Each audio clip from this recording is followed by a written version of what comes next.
down there?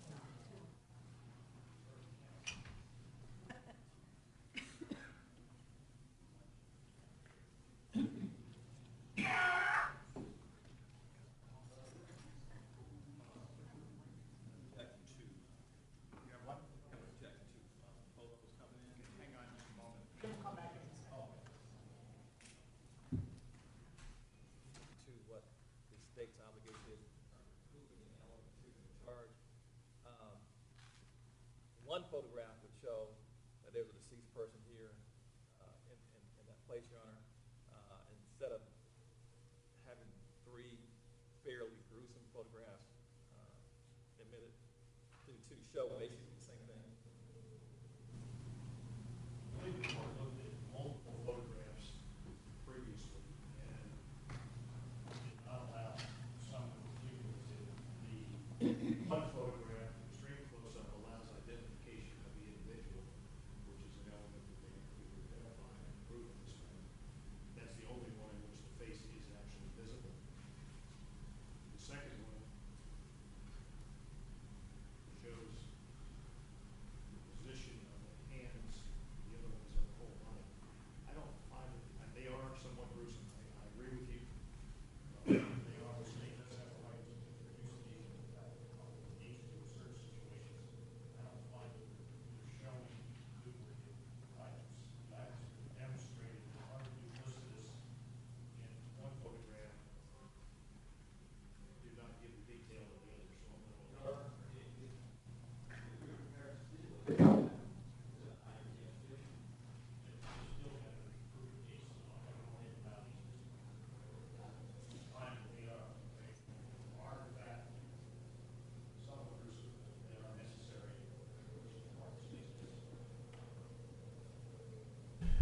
Okay, are we ready to bring our jury back in?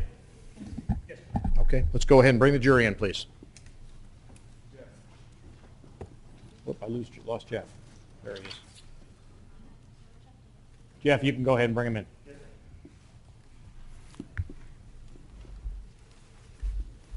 sir. Mr. Mosley, I'm going to call on you anyway. You can announce that you want to reserve. Yes, sir.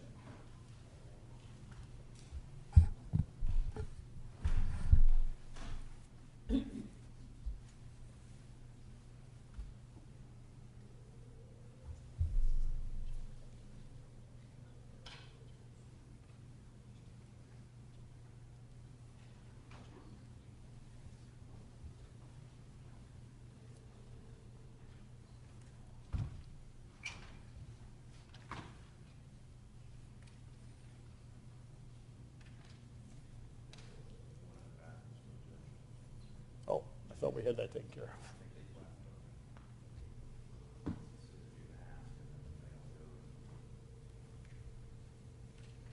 Told Jeff we need to work out a time frame, whether 15, 20 minutes, 30 minutes or enough.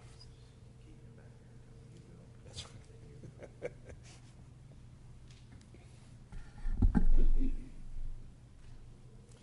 Apparently we have one juror indisposed at the moment. I think that's the proper way to say that.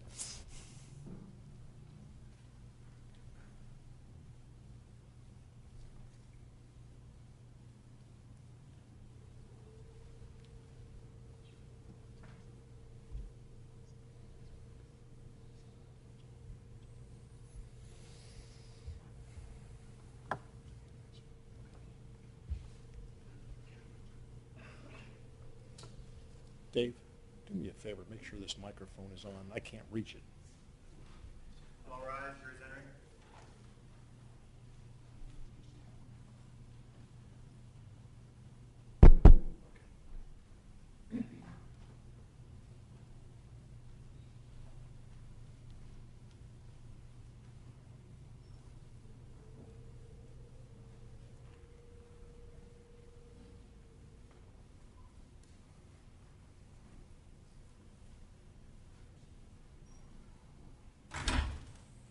Please be seated.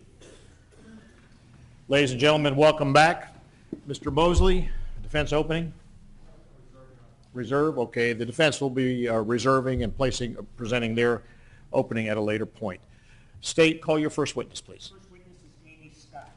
Okay. Amy Scott? Yes.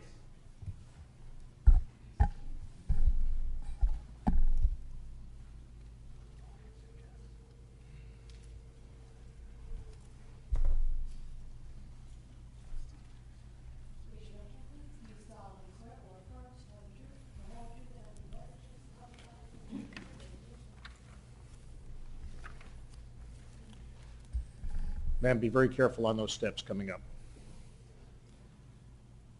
Please have a seat. Pull that microphone down to you if you would. And, okay, very good. First of all, would you introduce yourself to the jury and spell your first name and last name for the court reporter, please? My name's Amy Scott, Amyscott. Thank you. Please proceed. And good morning, ma'am. What address do you live at? 648 Butterfly Creek Drive in Ocoee. Butterfly Creek Drive. Mm-hmm. And how long have you been living there? 18 years. You were living there back on September 10th of 2012. Yes. Do you know an address 503 Bernardino Drive? Yes, I do. And where is that in relation to your house? Directly behind me. Okay. And is there so their backyard would adjoin your backyard? Would that Yes. be right? And is there any kind of fence or anything between the backyards? Yes, there's There a is? fence, 6-foot-high wooden fence. All right. Let me take you back to that day of September 10th, 2012 at around 5 o'clock in the morning. Do you remember what you were doing at that time? Yes, I was getting ready for work. I was in my kitchen. And where did you work? At the time, I worked at preschool in Apopka. All right. And was anyone else in your house with you at that time? My son and my husband were asleep.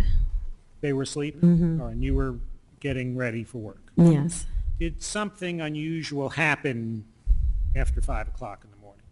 Yes, I was in my kitchen getting ready. The light was on. I heard a little loot to the back garbage can, and then turned, and somebody was ringing the doorbell with blood dripping down out of their head and screaming, "We've been shot." You say somebody. Was it a man, a woman? A woman, Woman? young woman. She had blood streaming down her head? Yes. Is that when you open the door, or do you just see through the I glass? have a or- little glass by my door, and that's what I could see through the little glass window beside the door. At that point, when you did that, could you only see that woman, or did you see anybody else at that point? I could only see that woman at that time. What did you do when she's standing at your door screaming about that? I screamed. My son and husband woke up out of a dead sleep, and I grabbed the phone and went to turn off the alarm and went to, open the door. My husband opened the door because Now, let me ask you, this young woman that you saw, at that time, did you know who she was? I really didn't know what her name was or anything. No. Did she look But familiar to she you? looked familiar from the back because their dog used to jump into our yard, and she would come around to get the dog. Okay. You just didn't know her name or anything? No. So then what happened when your husband, I guess, opened the door? Yeah, we saw there was a man on the ground and naked and bleeding from the back of his head, and by that time I was trying to call 911, and they were transferring me or something. I was like, "Don't transfer me, don't transfer me." Okay. And You did call 911? yes, I did. Let me show you what's remarked. States Exhibit A. States. Exhibit A for identification.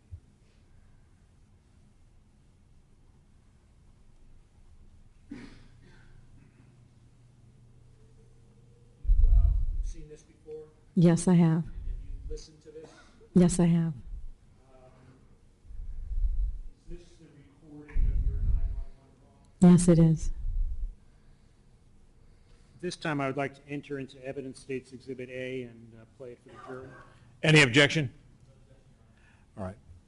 It'll be marked as State's first exhibit. What is that number? 1? Okay.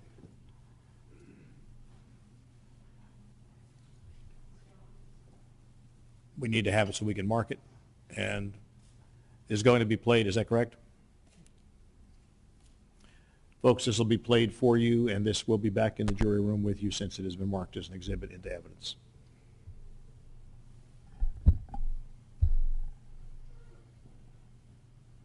And 12. The time, 05:24. 911, your emergency police, fire, medical, this line is recorded. Medical, we have somebody that just came to our front door that's been shot in the head and needs an ambulance. What's your address, ma'am? 648 Butterfly Creek Drive, Ocoee, Florida. Okay, is he breathing? He's breathing, yes. Okay, let me get you to the fire department. We have police units on the way out. Thank you.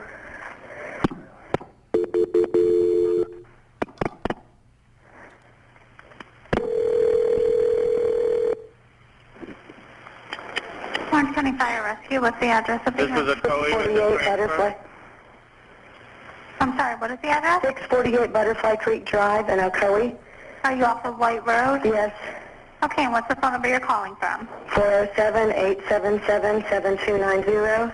Okay, tell me exactly what happened. I'm here in my home, and somebody just came to my front door, said they've been shot, and they need an ambulance. They're bleeding under my front porch.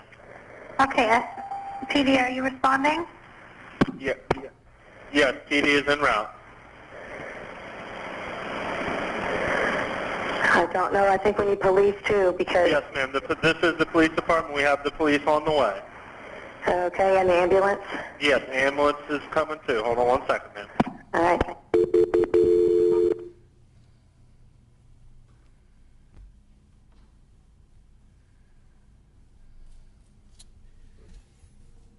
That call is identified as being 5:24 a.m. Do you believe that's the correct time? Yes, it is. You mentioned that the young woman, you didn't know her name at the time. Is that right? That's correct. Have you since come to know who that is? Yes, it is. Who is that? Briana Campos, And you said there was a naked young man with her? her brother Remington. All right. Thank you. I don't have any other questions. Thank you, sir. Cross-examination?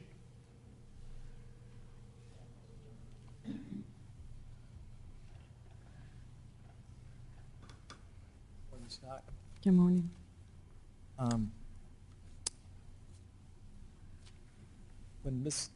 What brought your attention to Miss Campos first? Were you up already? I was awake. Yes, I was in the kitchen getting ready for work. And did you hear any noises prior to her coming knocking at your door? I heard the garbage can, which is right by, I was in the kitchen and the window's right there and the garbage can's right on the other side, and I heard it go doo-doo. But you didn't hear anything else? No. Nothing further? Any redirect? And just to be clear, you didn't hear any gunshots? No, I did not. All right. Thank you. No further. Ma'am, thank you so much. Please be very careful stepping down there.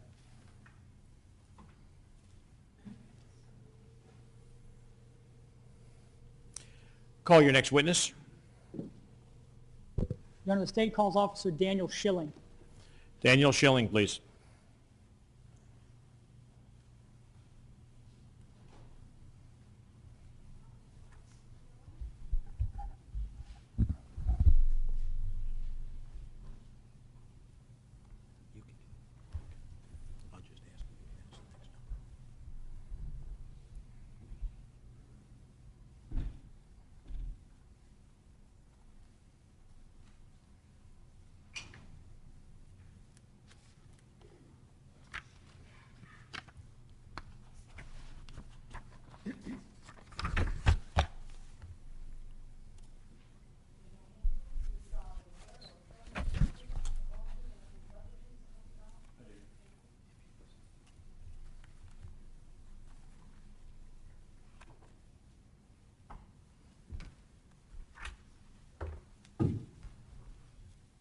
Good morning, sir. Thank you for joining us. Move that microphone up a little bit if you would, please.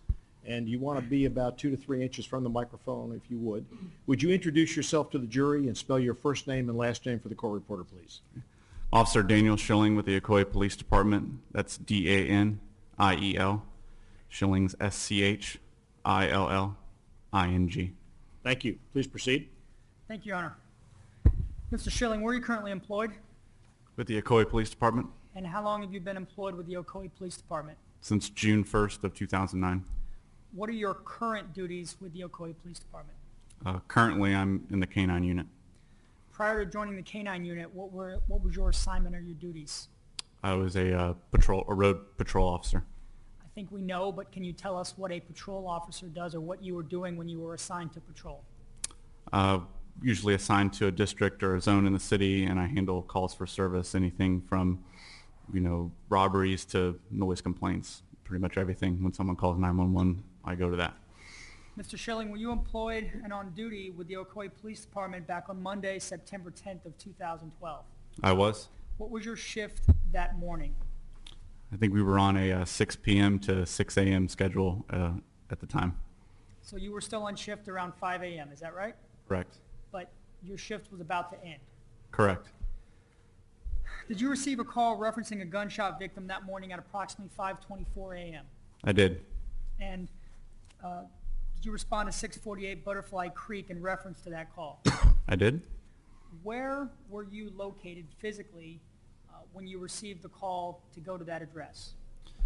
I was at the intersection of Blueford and Old Winter Garden Road, pretty much parked right across the street from the Ocoee Police Department. Do you know approximately how long it took you to get from that location where you were when the call came in to 648 Butterfly Creek Drive? I was responding to that call, lights and sirens, so I would, venture to estimate less than 2 minutes, 90 seconds, somewhere in there. Now, you said you were responding lights and sirens. What does that mean? When it's as we refer to as a hot call or something that requires an emergency response, we activate our overhead lights and our siren on our vehicle and usually try to get there as quickly as possible, but safely. And you did that on this morning to this call, is that right? I did. Were you driving a marked patrol car? I was. What were you wearing that morning as you were on patrol? I was wearing my police uniform. Now, and you have responded about 648 Butterfly Creek Drive. Where within the city of Ocoee is that located roughly? It's off of Orlando Avenue. It's kind of a little bit in the middle of our city. Does Orlando Avenue change names from one name to another? Yeah, yes, between Blueford Avenue and Clark Road that run north and south, Orlando Avenue changes about halfway and turns into White Road. So Orlando is both Orlando and White? Correct. Your Honor, may I approach the witness who has been marked as State's Exhibit B and shown to counsel? You may. Officer Schilling, I'm showing what's been marked as State's Exhibit B. It's a composite of two maps. Please look at both of them and tell me when you've had an opportunity to do so.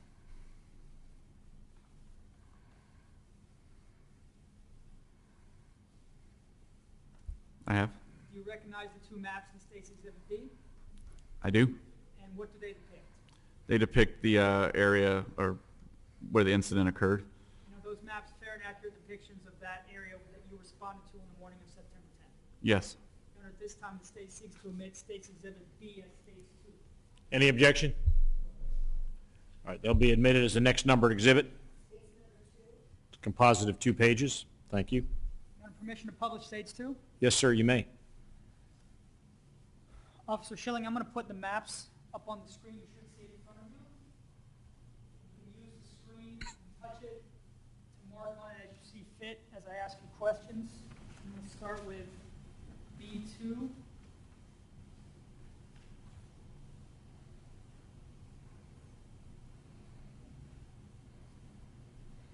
Now, Officer Schilling, you referenced Orlando Avenue. Can you show us on the map where that is? Okay.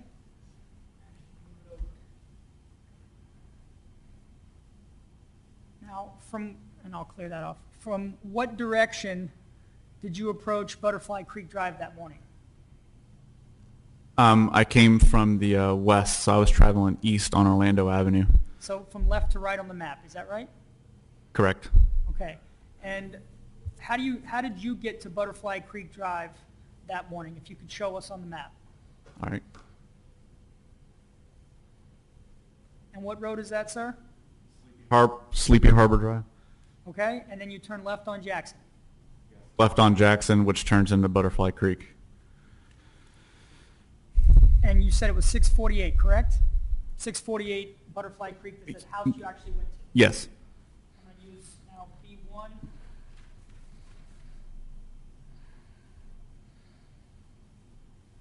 And I'll clear off your previous marks.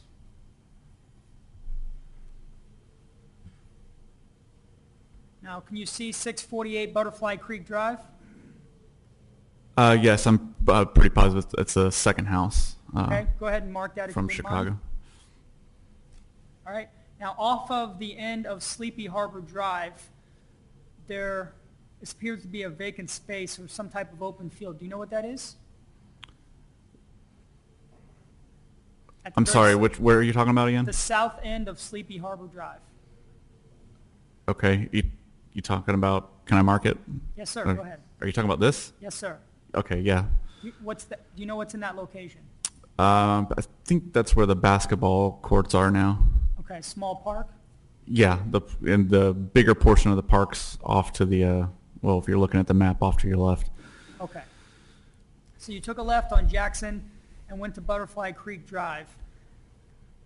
Yes. Did you come to find out that the actual crime had occurred at 503 Bernardino Drive?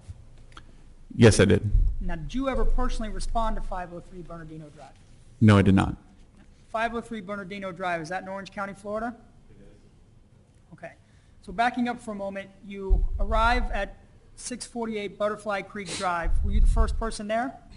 I The was. first law enforcement officer there. Yes, And you had your lights and sirens on, correct? correct. What happened when you got out of the vehicle? I walked up to the front door. I saw some people walking around at the front door, and I approached. And the first thing I noticed right off the bat was there was a male sitting down outside the front door, but in the entryway. And he looked like he was naked, and he was covered in blood. Okay. Did you eventually speak to him? I did. All right. You said you saw some other people. Did you see anybody else with injuries?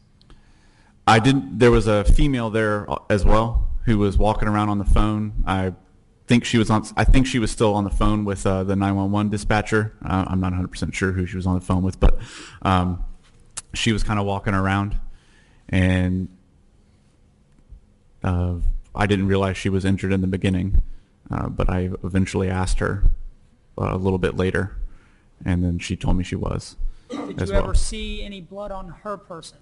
I did when it was still dark, so I finally shone my flashlight at her because she had mentioned that she'd been shot in the head, and I could tell that her hair was soaked in blood.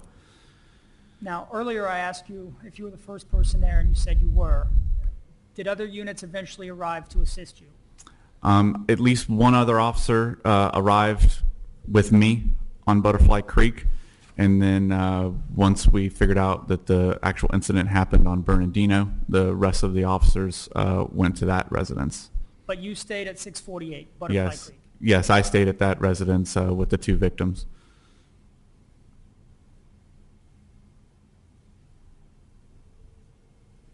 I'm going to approach the witness to what's been marked as State's Exhibit T and shown to counsel. You may.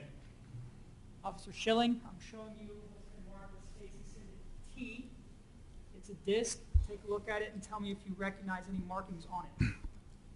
I do. My initials are up here at the top right. Do you recall watching that disc? I did.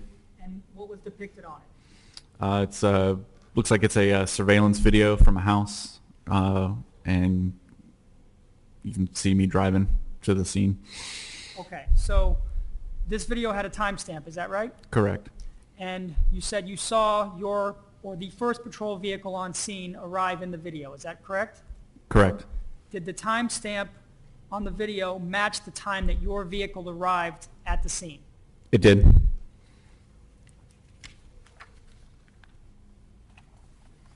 One moment, Your Honor. Yes. No further questions. Thank you. Cross-examination?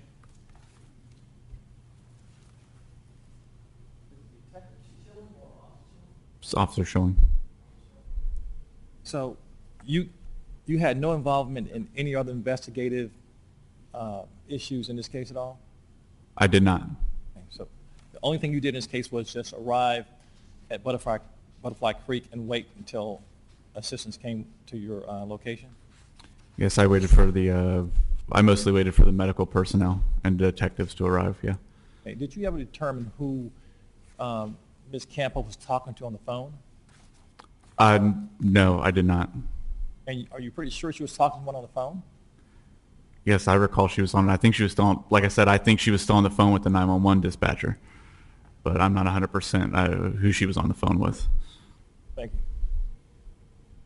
Any redirect? No, Your Honor. Sir, thank you very much. You may step down. Please be careful and step behind you. Thank you. Call your next witness. Next witness is Briana Campos. Okay. Briana Campos.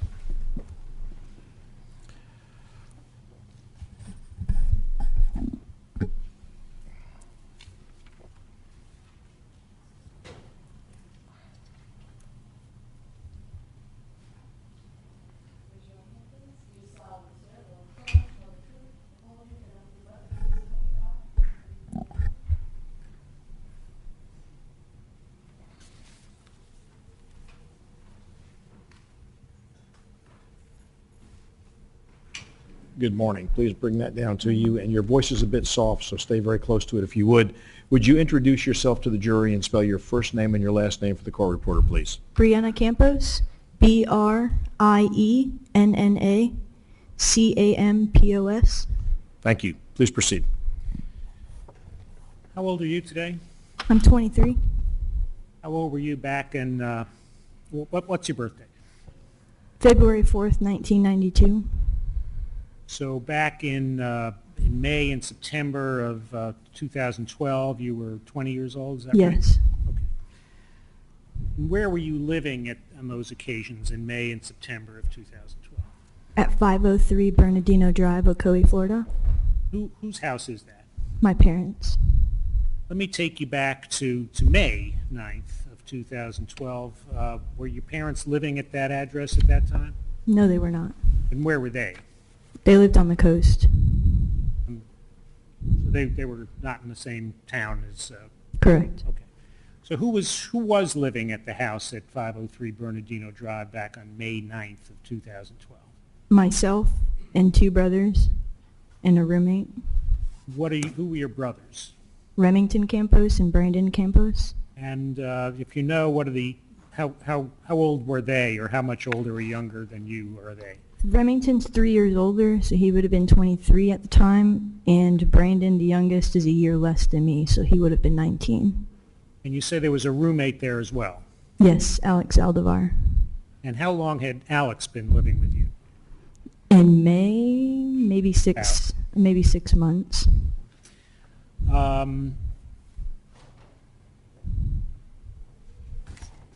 What kind of house is it at 503 Bernardino Drive? In other words, how many bedrooms? It's a 4-bedroom, 2-bath. All right. And there were 4 people living there. Did everybody have their own bedroom? Yes.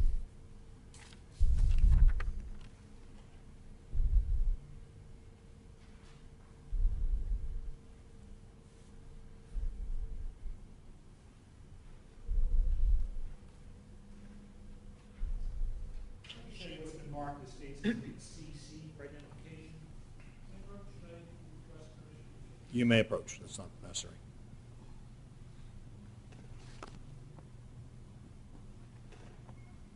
This looks like a blueprint of the house, the floor plan. Seen this before? Yes. Is this an accurate representation Yes, it is. of your house? Yes. This time I would offer that it's Exhibit CC. Any objection? It'll be admitted as the next numbered exhibit. Case number 3. Thank you.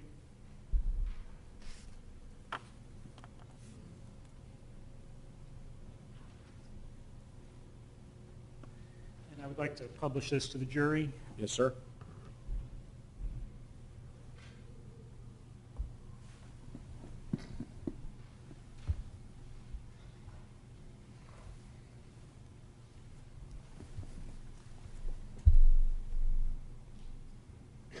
Is that visible on your computer?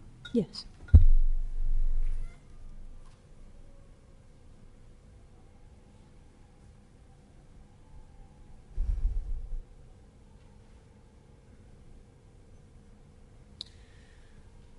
do you see on this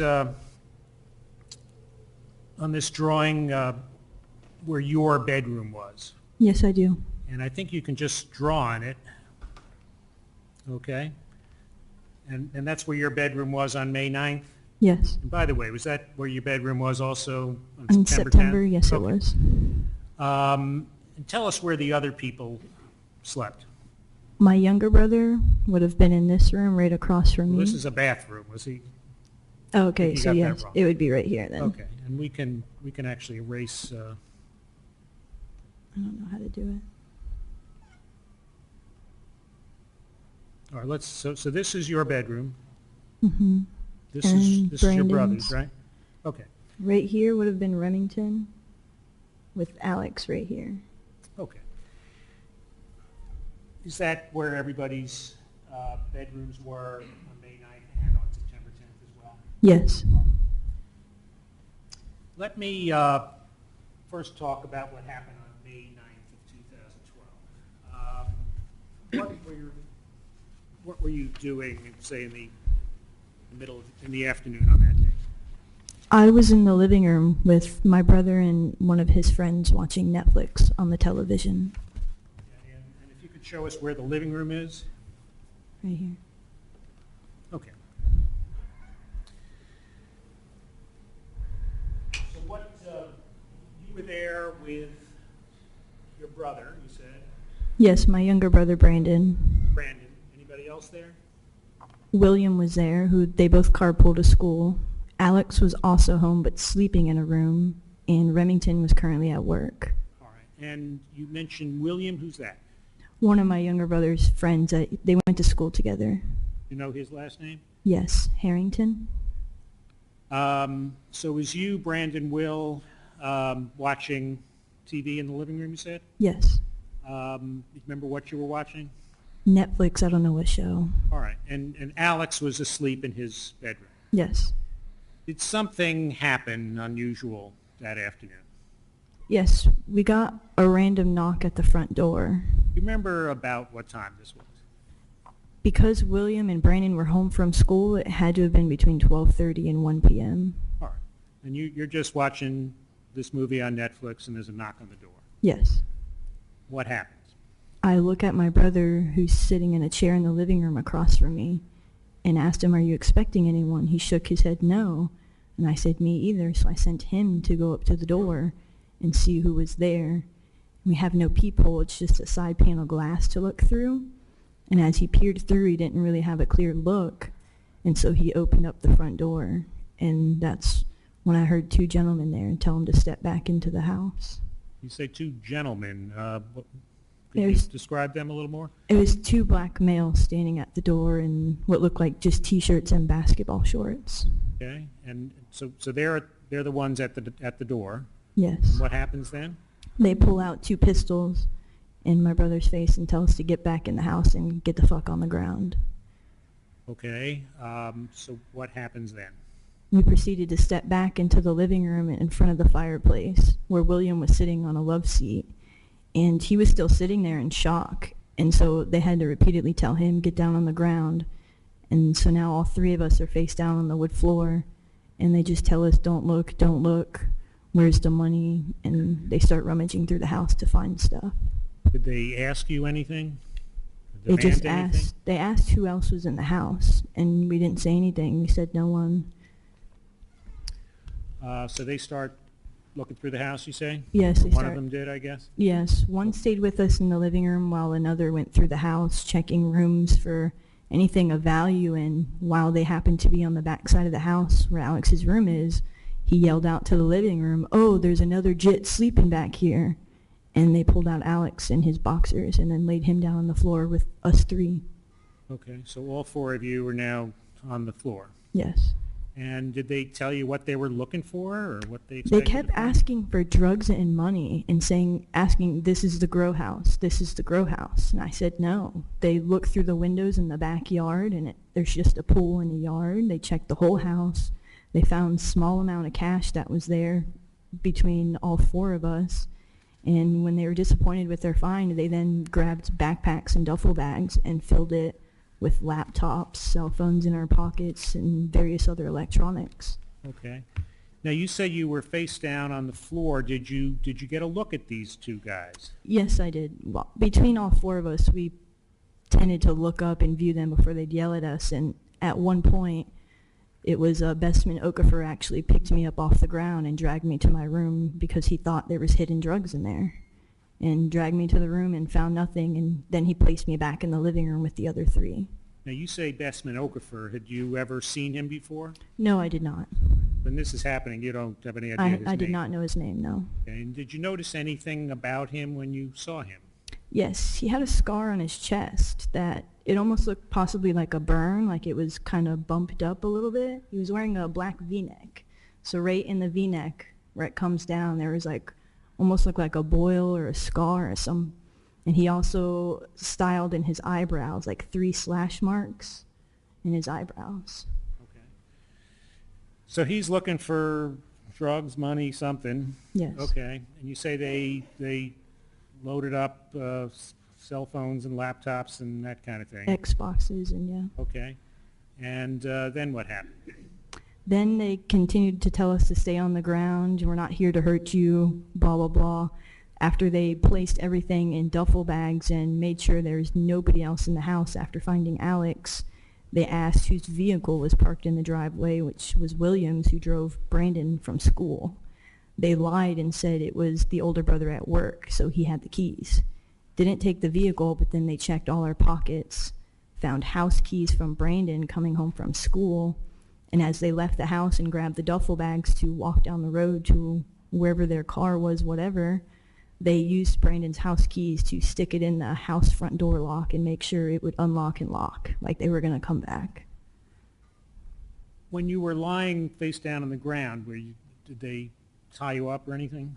Yes, they took Xbox controllers that they left behind, and they tied up our hands and feet, and they used like Halloween costume handcuffs that have a button to release.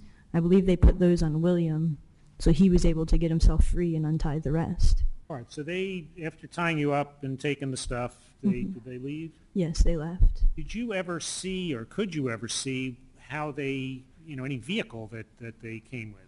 When they exited the house, no, but before the knock, there was a suspicious car that was driving up and down the street, but we didn't think anything of it. And did you get a look at that suspicious car? After the whole incident, yes, we did identify the vehicle. I mean, as it was driving up and down the street, yes, did you get a look we at did. We have a large TV screen on the mantle of our fireplace with windows directly behind it. So if the blinds open, it causes a glare, a reflection on the black screen, and we kept seeing what looked like a purple or blue Monte Carlo driving up and down, like maybe it was pizza delivery lost. There was no topper. And after about the 4th or 5th time, I believe it was William commented on it, like that vehicle's lost. Maybe 10 minutes later, that's when we got the random knock on our front door. Okay. So the robbers take the stuff, they leave the house, then what happens? After we get ourselves untied, we have no cell phones in our pockets, and we don't have a house phone for there. So with no way to contact the police, we had to walk out the front door, which the 2 individuals left open when they exited. We had to walk out the front door and go to our neighbor on the left and have her call 911 for us. And after 911 was called, did the police come? Yes, they did. Now, you had never seen these guys before, right? No, I have not. Was anybody able to help the police find these guys? Oh, William offered help, knowing that the individual stole his iPhone, which he happened to have a Find My iPhone app on. And when he brought it up, a police officer for a co-APD said he also had an iPhone. William downloaded the app and tracked his own phone that was stolen, and it showed a red pin where his phone was at that time. Okay. What happened after that? After that, we remained out front of our house while police left to go see that location and find out how accurate the radius of that pin was. Did you eventually hear that the police had found something or found some people? Yes. And how did that come about? We were sitting outside, and We heard from one of the police officers over the radio that there was a foot chase. You could hear the canine barking, but they did say that they have some individuals that matched the description, even the vehicle description, and that they also recovered William's phone with them. And you had given the police the description of these guys and the Yes, vehicle description? clothing, the scar, the eyebrows, yeah. Okay. So what happened after that? After that, it's probably now 3 o'clock in the afternoon, 3:30. We got picked up in undercover cars. Me, Brandon, one vehicle, and then Will and Alex in another, and we got driven to a church off Apopka Road, or Apopka Vineland Road, actually. And as we got there was other detectives, and they informed us they would take us in another unmarked vehicle, single, one by one, to a nearby neighborhood to do what they call a show-up, to identify who they had arrested. Did they explain anything to you about this show-up and what the procedure would be? Yes, they said they wouldn't be able to see in the vehicle. We would park down the road and sit in the back seat. The detective I was with had a recorder for me to talk into and describe and say, yes, this is him. And they pulled out an individual parked on the other side of the street and pulled him out of a vehicle in handcuffs. And Let me just ask you before that, did they tell you before they asked you to identify anybody whether they thought these were the people or they didn't? he said they may or may not. They just said they caught individuals that matched the description that I gave them, so they needed me to identify.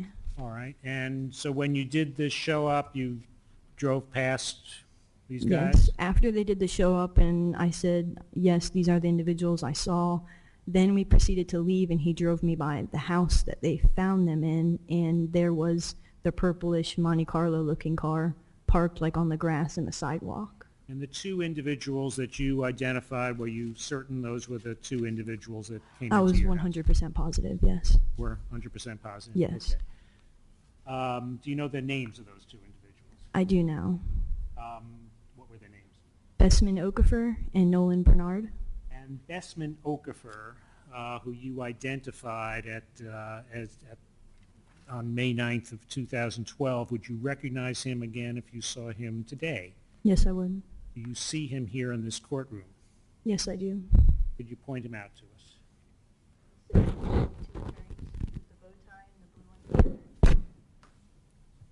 I'm sorry, he's 5 people down there. Which?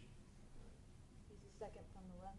Second from the left? Okay. Your Honor, could the record reflect she's identified Mr. Okafor, the defendant? Record will so identify, so show.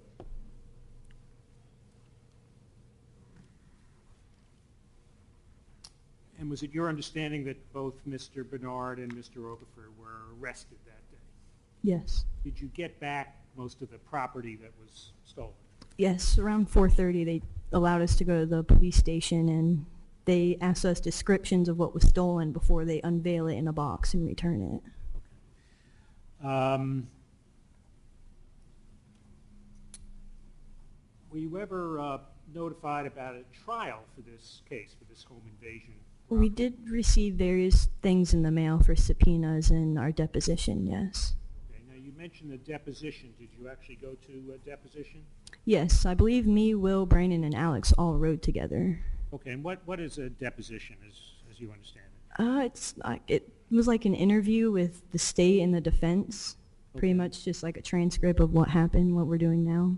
So this is the defense attorney essentially asking you questions? And Yes, getting more information about what your testimony would be? yes. And did you testify at that deposition again about how you identified these people and how you were prepared to testify at trial? Yes, I did. And you say you also got a subpoena for a trial, Yes. right? And do you recall what day that trial was scheduled for? It was set for September 11th of 2012. All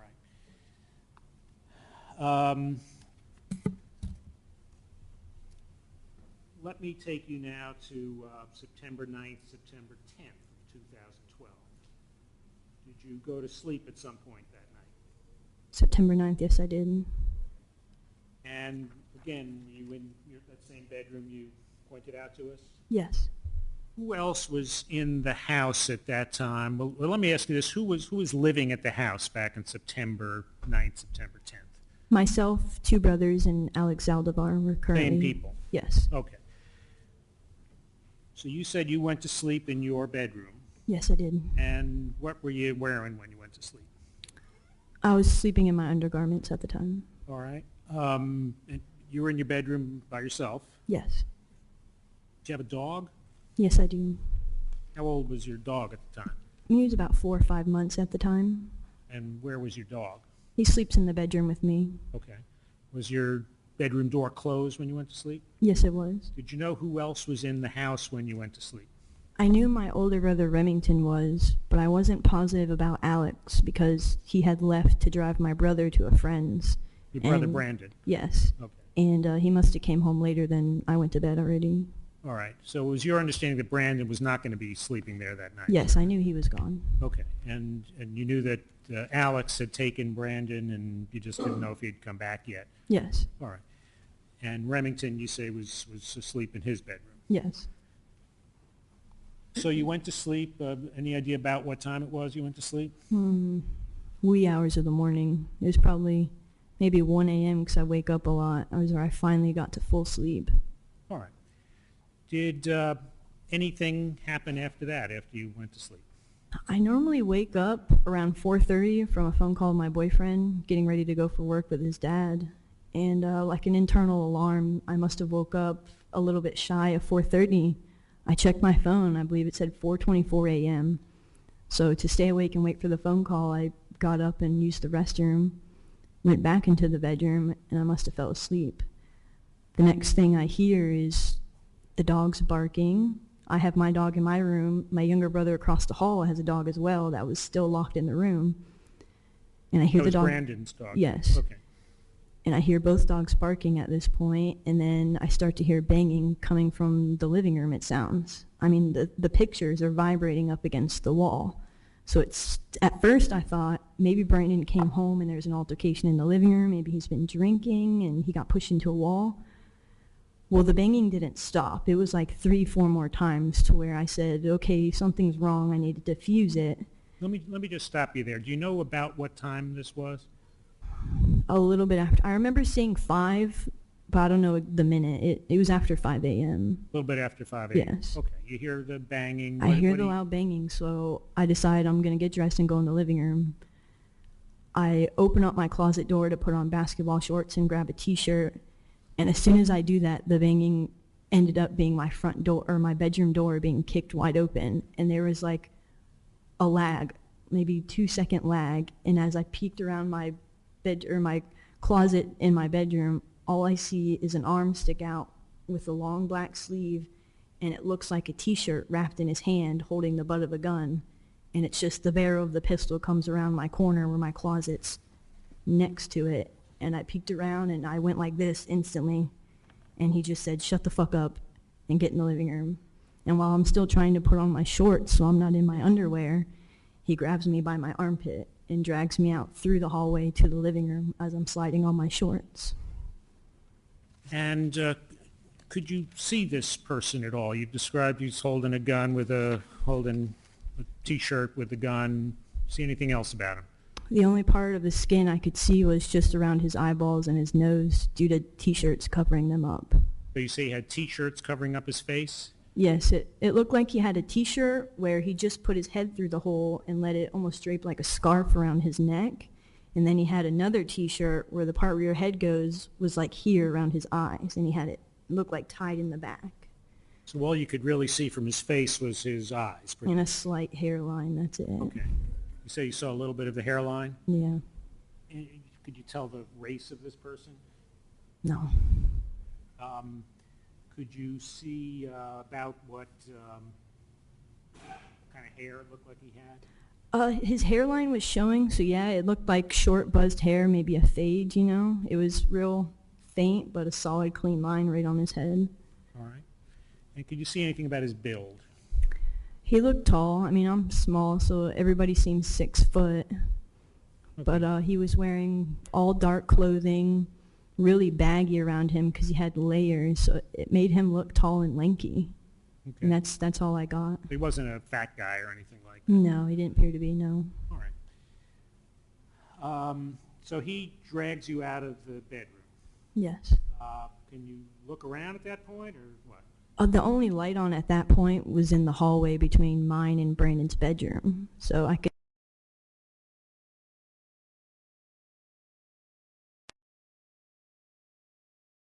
Alex's silhouette. He was already face down on the living room floor. All right, so you're taken into, at gunpoint, into the living room. Yes. Were you able to say anything about the gun? This is a handgun he has? It appeared to be, yes. Holding? Yeah, with one Okay, hand, and yes. Do you know anything else about that gun? No. All right. So you're taken into the living room. Does he tell you anything about looking around or anything? He tells me not to look around to lay face down on the ground. All right. And that's what you did? Yes. Say Alex was face down on the ground. Yes, he was. Do you recall how he was dressed? It was dark, but it looked like he was only in a pair of basketball shorts. All right. And he's face down on the ground. Could you tell whether there was any other bad guy in the living room? I didn't get a chance to. After I seen Alex laying down, I was pretty much forced to lay on the ground and not look anywhere. All right. So, and were you placed face down next to Alex? Yes, our heads were practically touching like this. Okay. Do you remember anything about Alex's hands at all? At that point, they were laying down at his side. Okay. So you're face down on the ground. The guy with the T-shirts is standing over you, as far as you know? Yes. All right. Could you see him anymore at that point, or is he kind of behind you? He's standing behind me. Could it sound like he was walking around, but no. Does anything else happen? You say Remington is in his bedroom. Yes, I can hear another person while the individual with the T-shirts is standing over me and Alex. I hear rummaging, and it sounds like they're not wanting to touch handles. There's more banging, like they're kicking through every door. And it sounded like they kicked open the garage, and then I hear what sounds like Remington possibly fighting with someone. And then 30 seconds later, that's when I see Remington come walking out, and there's someone behind him that orders him to lay down on the floor. Okay. How is Remington dressed? He didn't have clothing on. All right. You say you could see somebody behind him? I could tell there was someone there bringing him to the living room, but I didn't physically see a face or clothing or anything, no. See anything at all about this person, a build or anything? No, I can only assume close to Remington's the fact that he wasn't taller or standing out wider than him. Okay. So somebody is bringing Remington into the living room. Yes. What happens with Remington? Remington's then ordered to lay down on the floor as well, and he lays down to the side of Alex. Now, this person bringing Remington out, that's a separate person from the person who's standing over you. Yes. All right. So now all three of you are lying down there on the ground, Yes. face down, right? Yes. Did any of the bad guys say anything? I think there was only one person out of the two in the living room that was asking questions, and he was asking, is this the house that got robbed? And we didn't say anything. It kind of threw us off, like, does this make us a target again because we've been hit once? So we didn't say anything, remained quiet, and then they asked, where are the other two? You think that was the same person? Yes. Okay. Where is the other two? Referring to Brandon, who was gone, and our friend William, who was there during the first home invasion, but he never lived in the home. Do you think that was the same guy that came into your bedroom? Yes, I believe it was the same guy. He was the guy doing all the talking? It seemed so, yes. So he's asking where are the other two? He's asking where are the other two, and who's the naked guy, which is Remington, because, again, he wasn't home during the first home invasion. He was gone at work. So after there was just no question, or no answers, then they asked again, where's the drugs, where the money? So I told them, you're going to be disappointed like last time. There's nothing here. Take the electronics and go. And then someone said, well, it looks like y'all are going to get shot tonight. And in my head, I just kind of like smirked and chuckled, like, oh, you know, he's trying to scare me to do something. What can he do? Well, then we start hearing the rummaging through the house once again, but now it's things being knocked over and breaking glass, like they're just making it look like a robbery. That's what it sounded like. And the individual that did the talking, he remained in the living room with us while the others doing the rummaging. And he's telling him, yo, keep it down, you're being too loud.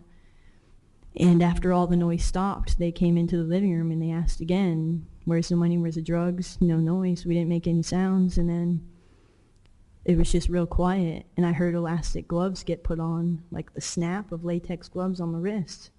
So in the first home invasion, we were tied up. They had got evidence off the cords, fingerprints. So I'm thinking we're going to get tied up again.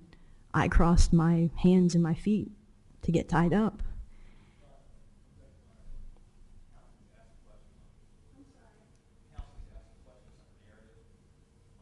It is a narrative. Let's break it up a little bit, if you Okay. So you're expecting to get tied up again? Yes, I am.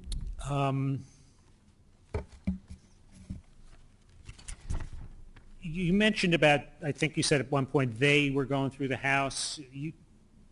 You saw two guys, is that right? Yes, I only seen two. You saw the one that got you out of the bedroom and was with the T-shirts that was holding you at gunpoint, and then whoever it was getting Remington out. Yes. Okay. So you say you hear the snap of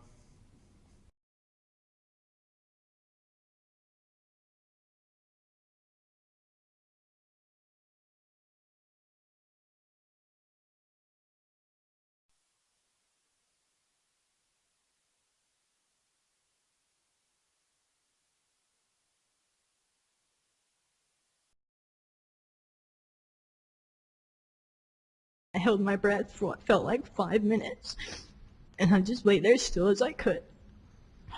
And after what felt like an eternity, I lifted my head up and called out to Alex, and there was no response. And after calling out to my brother, he popped up as well. Okay, sustained. At this point, let's get back to the narrative. So you felt a gunshot in your head. Where did you feel it? Right on the left side of my head, above my ear. Could you tell whether you were bleeding from that? I could hear the drops of blood hitting the wood floor. Okay, from your head. Yes. You say you then heard another gunshot. The second shot. Did you have any idea who was being shot at with that shot? I had no idea. All right, and then you say you heard a third gunshot. Yes. Then after lying still for what you described as you felt a long time, you I lifted hear my... any noise at that point? I didn't hear anything, and it was dark. Like, they turned off the light in the hallway and everything, so at Did you ever first... hear them leave? No. All right. No, I did not. So at some point, though, after waiting, you did what? You looked up? I looked up, and I didn't see anyone, and it was quiet, so I said, I need to go, Briana, you gotta get up before you pass out. And I checked Alex, and he wasn't responsive, wasn't moving. And when I called out to Remington, he popped up and looked at me, and there's blood everywhere, and he just said, they missed you too. I said, I need to find my phone.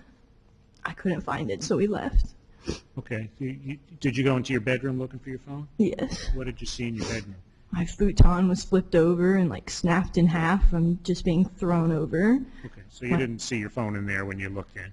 I didn't even try looking. So what did you do then? I went back out into the living room where Remington was and made sure he could get up on his feet. And we both ran out through the back porch, through the backyard, and hopped a fence. Okay, so your backyard, there's a fence in the back of your backyard?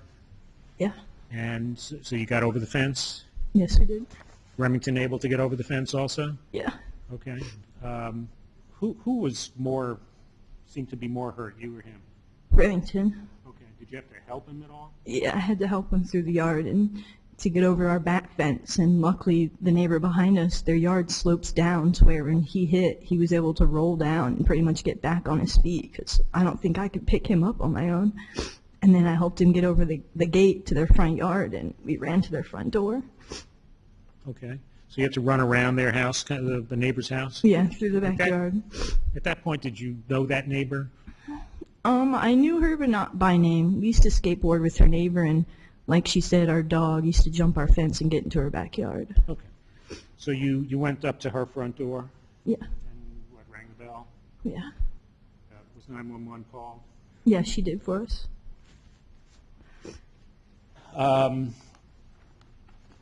you know about how long it took for the police to arrive? I don't know exactly. All right. Did the police, though, arrive? Yes, they did. And what happened with you? I remember being in the driveway. Remington's still on the front porch sitting down. I was in the driveway talking on the phone with, I think, paramedics or police when I was approached by, at the time I thought it was a paramedic gentleman asking me to have a seat and calm down. And then I just remember getting into the back of an ambulance. Now, you say you were on the phone a little bit also with, was that Amy Scott's phone? Yes, it was. Okay. Were you telling him that there was another, that Alex was in your house? Yes, that there's still someone in the house. Did you think he was dead? Yeah. All right. What happened with you? Did you get taken somewhere? Yeah, I got taken to a hospital in Orlando. That was with an ambulance or a police car? Ambulance. All right. Do you know about how long you stayed in the hospital? I think 1 full day. All right. Then you were released? Yes.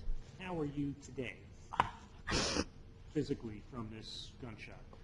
All that remains is a scar where my hair doesn't grow. That's about it. All right.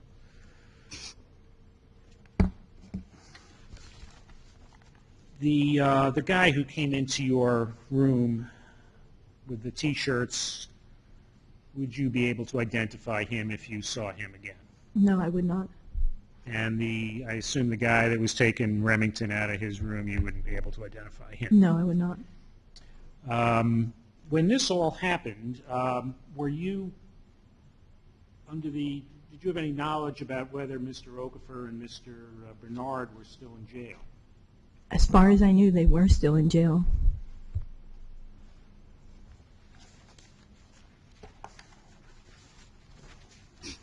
Did you ever go back home and see whether anything, in fact, was stolen out of your house in this home invasion that happened on September 10th?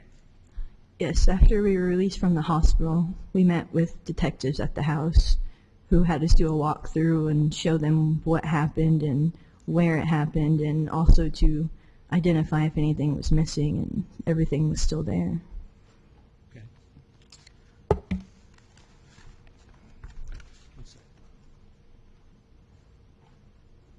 Thank you. I have no further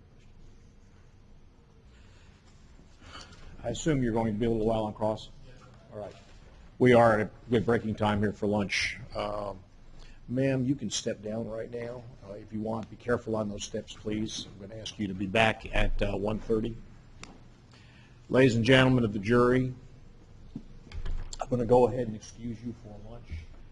Let me give you some cautions as I did yesterday, but as you can imagine, they're more important now because you're hearing testimony and evidence in this matter. Do not discuss this case amongst yourselves. Do not discuss it with anybody. Anybody includes family, friends, neighbors, people you know, people you rely on, people you respect maybe for advice. Do not discuss it with anybody at all, and do not let them discuss it with you. That's the other side of it. You may feel like, well, if they're telling you their thoughts, you're not telling them anything.